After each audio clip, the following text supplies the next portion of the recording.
Bonjour! Aujourd'hui, je vais vous faire la démonstration du logiciel WordQ ainsi que ses différentes fonctionnalités. Tout d'abord, si aucune de ces fonctionnalités sont sélectionnées, lorsque l'on écrit, rien ne se passera, même si le logiciel est ouvert. Par contre, si on sélectionne la fonction voix,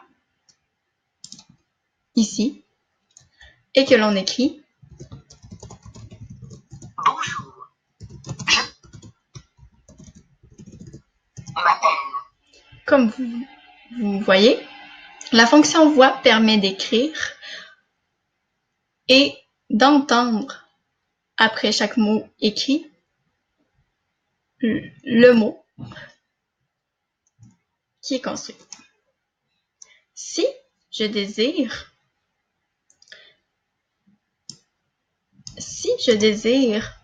réentendre la phrase qui est construite, que je viens de construire, par exemple celle-là, admettons que je viens de la finir, de la construire, je mets un point et en appuyant sur la touche espace ou enter, cela récapitulera par synthèse vocale la phrase qui vient d'être construite.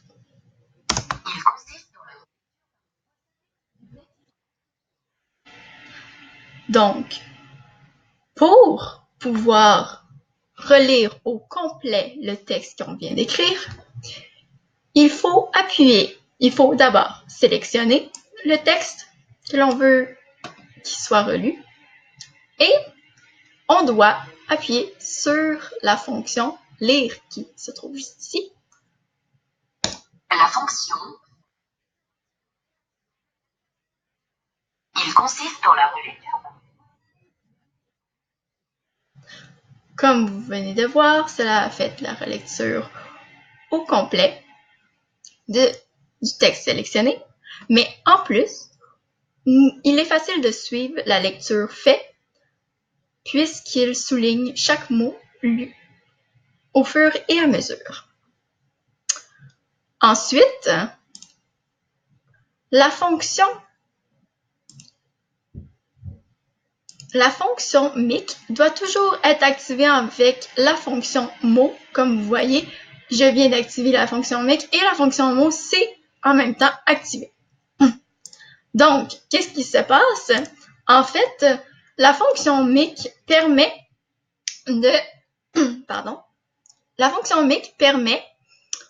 d'entendre les mots du scripteur et de proposer une liste de 5 mots pouvant correspondre aux mots entendus par le logiciel.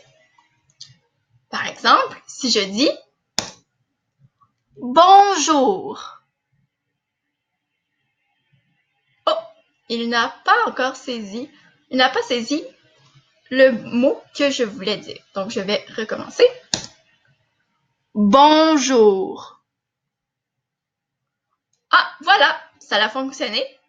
Donc, ici, le mot était bonjour, donc je peux le sélectionner. Et voilà.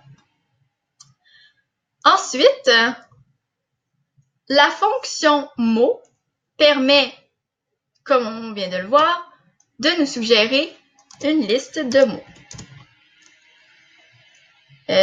Les mots de la liste sont présentement organisés par ordre de probabilité, mais elles peuvent être également changées et modifiées dans, ici, prédiction.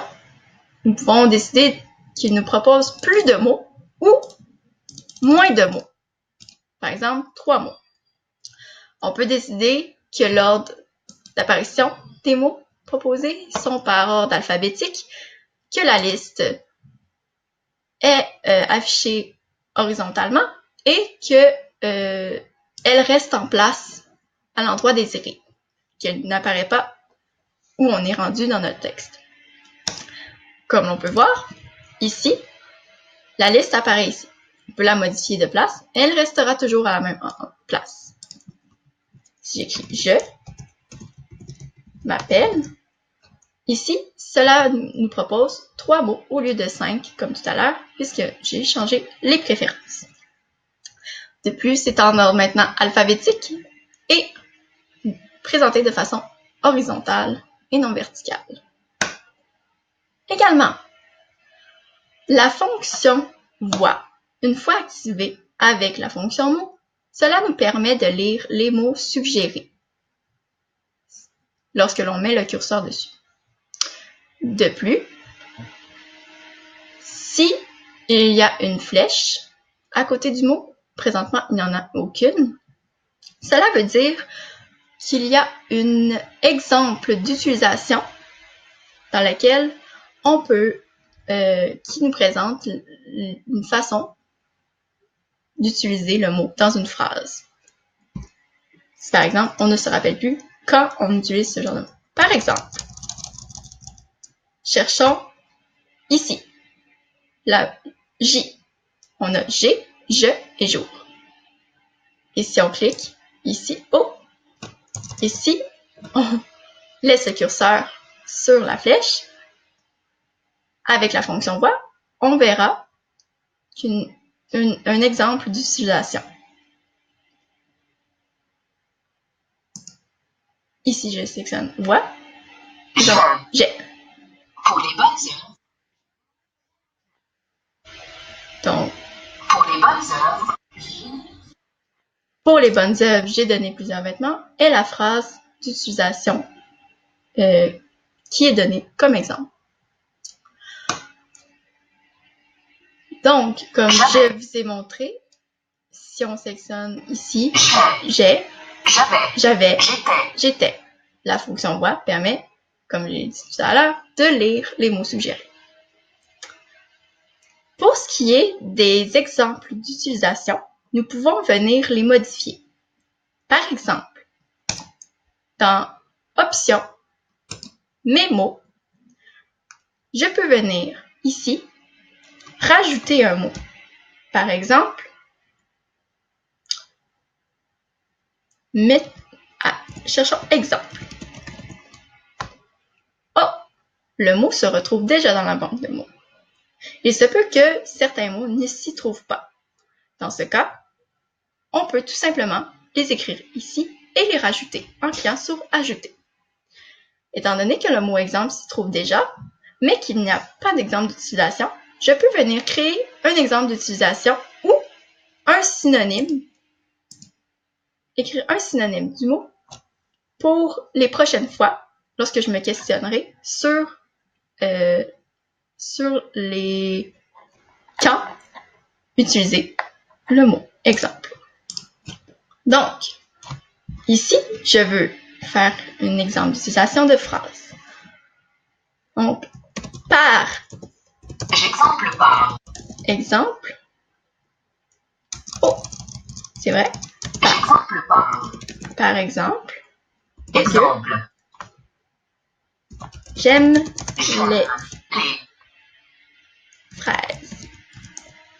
Fraises. Donc, la phrase, une fois ajoutée, pour l'ajouter à côté, on fait ajouter. Et comme vous voyez, elle vient de s'ajouter dans les exemples à côté, dans les exemples d'utilisation à côté du mot exemple. Ensuite, une autre fonctionnalité très intéressante, c'est les sujets. Sujet ici. Donc, tout à l'heure, nous avions sélectionné aucun sujet. Mais, nous pouvons venir sélectionner un sujet. Par exemple, moi j'ai créé le sujet des animaux. On peut en créer plusieurs. Ici, en utilisant la touche Nouveau. On peut aussi les supprimer.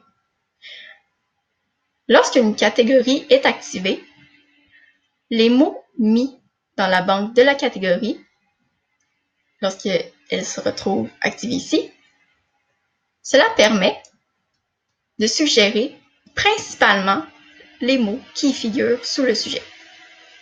Par exemple, voyons voir, lorsque je sélectionne animaux et j'écris le. Alors, les exemples, les suggestions principales qui ressortent seront tirées du vocabulaire de ma banque de mots précédemment ajoutée. Cette fonction est très utile pour les scripteurs lorsqu'ils font des recherches dans des articles, ils lisent des articles, ils voient, ils remarquent plusieurs mots qui reviennent sous un sujet d'article et ils veulent les ajouter. Par exemple, si l'article traite du ski alpin, ils pourraient rajouter comme sujet, nouveau sujet, le ski alpin et pourraient mettre dans les mots de la banque les skis, l'écart, les spatules des skis, les talons, tout le vocabulaire relié au ski. Et lorsqu'il va écrire son texte au sujet des skis, c'est les principaux mots de vocabulaire qui vont ressortir. Une autre chose intéressante qu'on peut utiliser dans le logiciel WordQ, c'est dans mes mots, la section orthographe. Ici, l'orthographe nous présente une banque de mots à vérifier ou à réviser.